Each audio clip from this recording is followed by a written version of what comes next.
Einstein, who's CEO of Cooper, a couple of weeks ago, which is a SaaS vendor in the procurement space and spend management space. And his motto is, we're not interested in customer satisfaction because we don't want to make customers satisfied. We want to transform their businesses. And you don't make people happy by forcing change on them. We want our customers to be successful.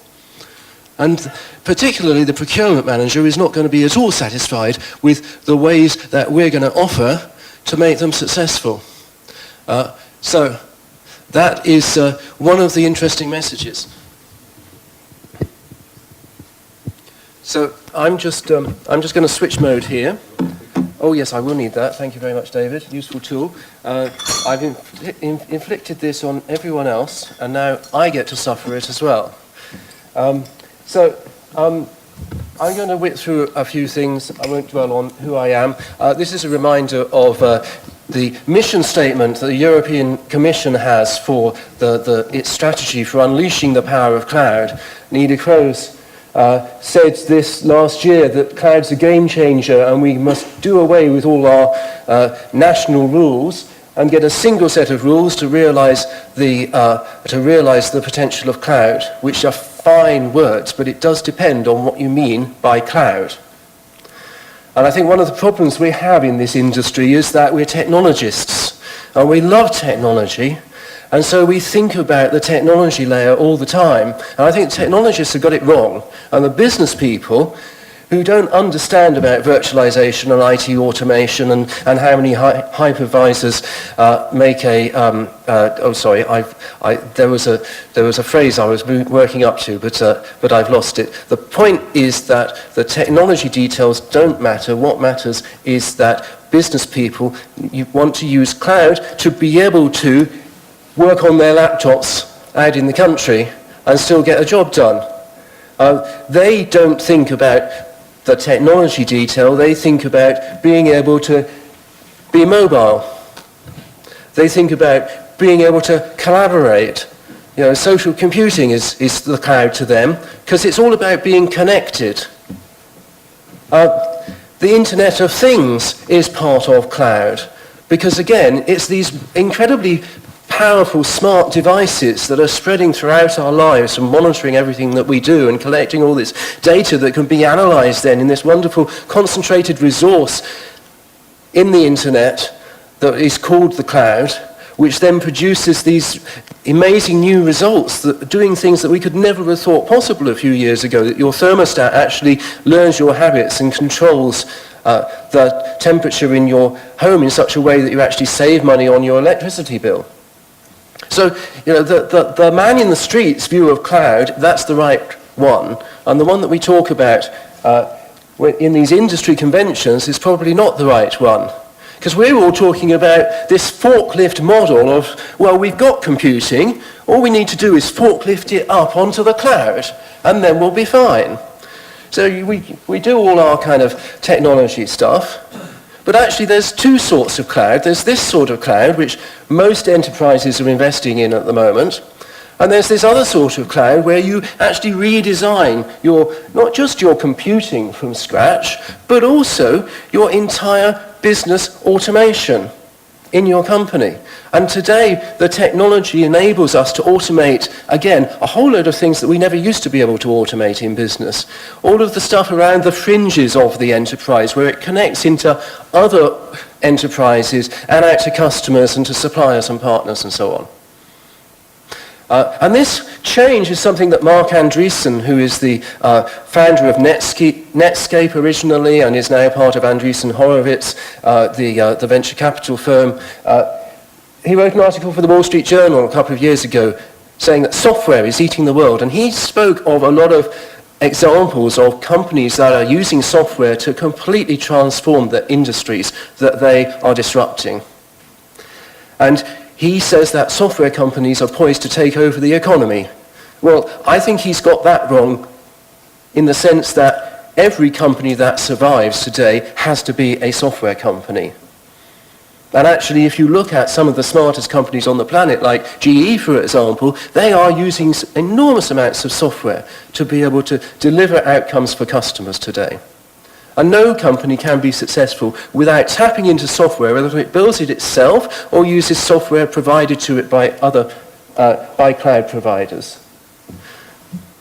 And so what is happening is that Netflix is one of Andreessen's examples of a company that disrupted its industry by coming in and delivering movie rental from the cloud, replacing the incumbent Blockbuster that was delivering it from retail outlets. Now, I'm sure that the CIO of Blockbuster had a plan to consolidate his computing into probably a private cloud data center, but that didn't help them.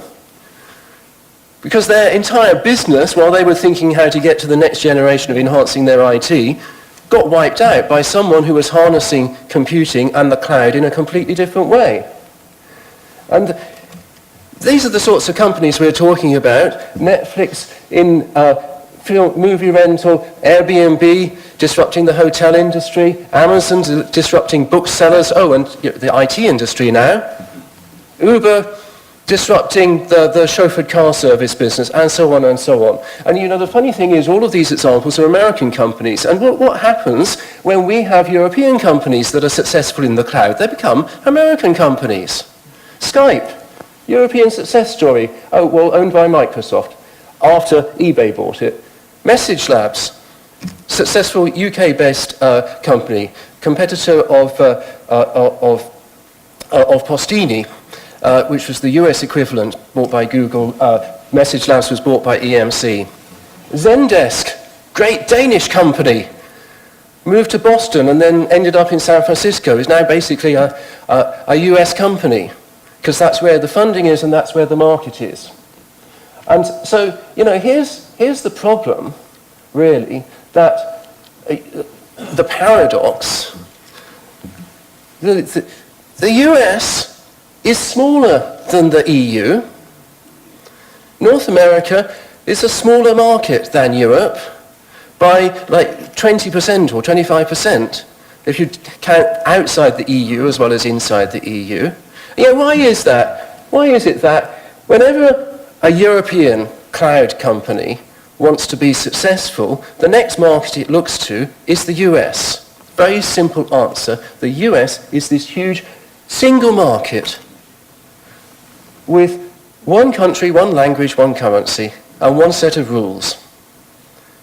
So if you want to be successful in the cloud, you go to the US, and this is the problem that Europe has to deal with, that we have all these barriers to our cloud businesses being successful. And it's no good. Well, okay, there is some benefit from tinkering with the rules about how the public sector procures cloud, although I would suggest that learning how to devise completely new ways of building the cloud specifically for the public sector and then putting it out for tender for 2 years is probably not the best way to go about it. What we should be doing is making sure that we break down those barriers so that European cloud companies can approach a single market and grow big in Europe without having to go to the US, or probably in the future China, to be successful. Because what will happen is that we're not just talking about cloud computing companies here, we're talking about business models built in the cloud that disrupt conventional industries and will disrupt all of the conventional industries that are successful in Europe at the moment. That disruption will be pioneered by companies that have been able to prove their model in larger economies and single markets than the European experience can deliver, unless we sort out these cloud issues. That's my introduction to our panel discussion. We're asking, what is the future of cloud in Europe? Or is there even a future for the cloud in Europe, or for Europe in the cloud? Let's invite some of our speakers from the past couple of days to come up to the front and discuss this. I think, is Bernd in the room?